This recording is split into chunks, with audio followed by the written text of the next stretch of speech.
ಮಾವಿನ ಹಣ್ಣಿನ ಸ್ವೀಕರಣೆಯನ್ನು ಒಂದು ದಿವಸ ಸಹಜವಾಗಿ ಅಡುಗೆಯಲ್ಲಿ ಮಾಡಿದ್ರು. ಚಿಕ್ಕ ನೈವೇದ್ಯದಲ್ಲಿ ಹೇಗಿತ್ತು ಮಾವಿನ ಹಣ್ಣು ಅಂತ ಶಿಷ್ಯರಿಗೆ ಕೇಳಿದರು.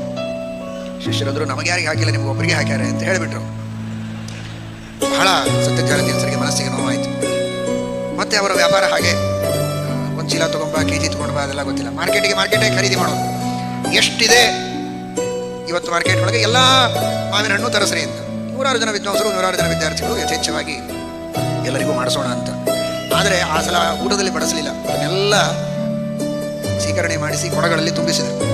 ಚಕಡಿ ಬಂಡಿ, ಎತ್ತಿನ ಬಂಡಿ, ಆಗಿನ ಕಾಲಕ್ಕೆ ಎತ್ತಿನ ಬಂಡಿಯಲ್ಲಿ ಎಲ್ಲ ಅದನ್ನು ತುಂಬಿ ಸ್ವಲ್ಪ ಊರಿನಿಂದ ಹೊರಗೆ ಹೋದರು.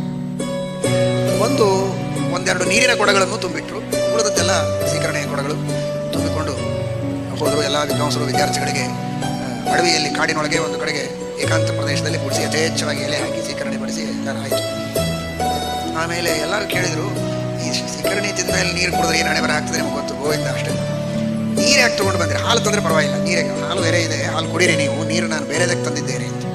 ಸರಿ, ಎಲ್ಲರೂ ಸ್ವೀಕರಣೆ ಆಯಿತು, ಹಾಲು ಕುಡಿದ್ರು. ಎಲ್ಲ ಆದಮೇಲೆ ಆ ನೀರಿನ ಕೂಡ ತಾವು ಸ್ವತಃ ಸತ್ಯಜ್ಞಾನರು ತೆಗೆದುಕೊಂಡು ಬಂದ ಎಲ್ಲ ವಿದ್ವಾಂಸರು ವಿದ್ಯಾರ್ಥಿಗಳ ಕೈಗೆ ತಾವು ನೀರು ಹಾಕಿದ್ದಾರೆ.